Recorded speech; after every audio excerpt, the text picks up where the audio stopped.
తాజాగా ముద్రగడ ఇంటికి వైఎస్ఆర్సీపీ నేతలు ప్రముఖులు వెళ్లడాన్ని ఏ రకంగా చూడొచ్చంటారు? ఒకటి, ముద్రగాడ పద్మనాభం అనే వ్యక్తి ఒక సామాజిక వర్గాన్ని అంటిపెట్టుకొని రాజకీయం చేయాలి, నేను సామాజిక నాకు బలం ఉంది ఏదో చూపించుకోవడానికి ప్రయోగాలు చేశాడు. ఈరోజు అతన్ని ఎవరు నమ్మటం లేదు. ఈరోజు కాపు సామాజిక వర్గం నుంచి ఓట్లు ఎవరు జగన్మోహన్ రెడ్డి గారికి వేసే పరిస్థితుల్లో లేరు. ఎందుకంటే ఒకప్పుడు చంద్రబాబు నాయుడు గారు కాపులకు రిజర్వేషన్ కల్పిస్తే ఈ జగన్మోహన్ రెడ్డి వచ్చిన తర్వాత ఆ రిజర్వేషన్ తీసేశాడు.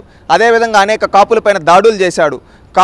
కాపులకు సంబంధించిన అదే సామాజిక పవన్ కళ్యాణ్ గారిని వ్యక్తిగతంగా టార్గెట్ చేసి మాట్లాడారు.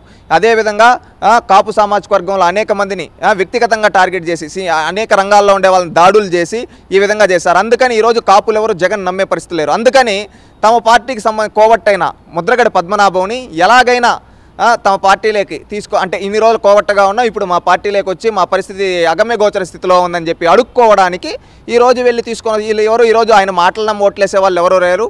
ఏంటంటే ఆయన 2019లో కూడా వాళ్ళకే చేశాడు, 2014లో కూడా వాళ్ళకే చేశాడు. ఇప్పుడు ఏమవ్వదు, ఇలాంటి వాళ్ళని జనాలు నమ్మే పరిస్థితి లేరు. Mudragada Padmanabham is expire. ప్రత్యక్ష రాజకీయాలు లేకుండా కులాన్ని అడ్డుపెట్టుకుని రాజకీయం చేయడానికి ఆర్థిక లబ్ధి కోసం అనుకోవచ్చా, లేకపోతే రాజకీయ లబ్ధి కోసం అనుకోవచ్చా? ఒకటి, రాజకీయ లబ్ధి అయితే పదవులు ఈ విధంగా రూపంలో ఉంటాయి. ఆర్థిక లబ్ధి అనేది ఏ విధంగా చేకూరుతుందో అది ఆయన ఒక వ్యక్తిగతం, ఆయన ఒక విజ్ఞతకు వదిలేస్తున్నాం. ఎందుకంటే ఈరోజు ముద్రగడ పద్మనాభం గారు కూడా ఆలోచించాలి. ఈరోజు ప్రజాస్వామ్యంలో ప్రజలు నిర్ణేతలు. ఈరోజు ఎవరో ఒకరు చెప్పి వేసే స్థితిలో ఈరోజు ప్రజలు లేరు. ప్రజలు ఈరోజు ఆలోచిస్తూ ఉన్నారు, మాకు ఎలాంటి పరిపాలన చేసే వ్యక్తి కావాలి, మాకు న్యాయం ఏం జరుగుతుంది అని. ఈరోజు కులాలు చూసి ఓట్లేసే పరిస్థితులు ఆంధ్రప్రదేశ్ రాష్ట్రంలో లేరని నేను భావిస్తూ ఉన్నా.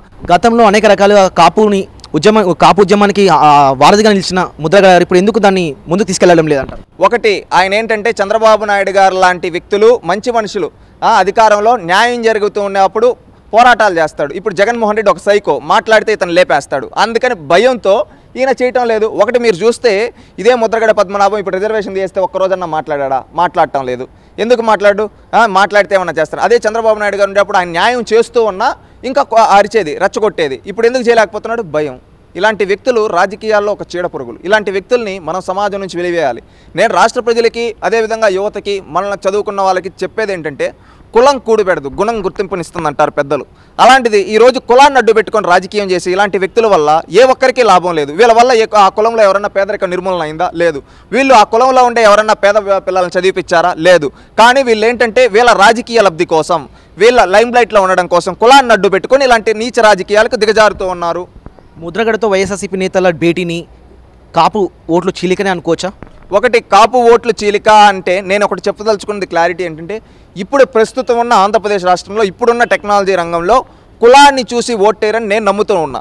ఎందుకంటే ఇంకా మనం కులం చూస్తే మన జాతి ఉనికి పోతుంది. ఈరోజు మనం తెలుగు జాతి కనీసం రాజధాని లేని పరిస్థితిలో ఉన్నాం. అదేవిధంగా ఎన్నో అవమానాలు భరిస్తూ ఉన్నాం. ఇప్పుడు మనకు కులాలు కాదు ముఖ్యం, ప్రాంత అభివృద్ధి. మనం అభివృద్ధి చెందితే అందరూ బాగుంటే ఆ తర్వాత ఏదైనా చేయొచ్చు. ముందు ఇప్పుడు ప్రాంతాలే నాశనం అయిపోతూ ఉంటే ఇంకా కులాలను చూసి ఏం చేస్తాం? కులాలు కూడుబెట్టవు. ఏంటంటే ఇప్పుడు కుల రాజకీయాలు చేసి లబ్ధి పొందాలనుకునే వాళ్ళకి కూడా చెప్పేది ఏంటంటే, మీకు నిజంగా చిత్తశుద్ధి ఉంటే మీ కులంలో ఎంతమందిని మీరు పేదవాళ్ళని చదివిపించారు, మీ కులంలో ఎంతమంది పేదవాళ్ళకు సహాయం చేశారు, దాని గురించి క్లారిటీగా ఒక మాట మీరు చేసింటే ఏమైనా డిజిట్స్ బయట పెట్టండి, స్టాటిస్టిక్స్ బయట పెట్టండి. అవేవి లేవు కనుక ఈరోజు వీళ్ళలాగా కులాన్ని అడ్డు పెట్టుకొని రాజకీయం చేస్తున్నారు. కుల రాజకీయాలు అనేది ఎక్కువ రోజులు నిలబడవు.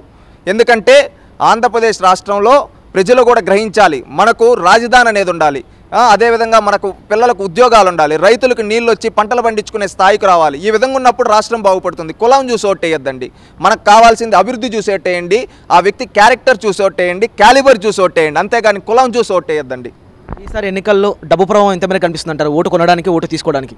ఒకటి, ప్రజాస్వామ్యంలో ఓటుకు నోటు అనేది అతిపెద్ద తప్పు.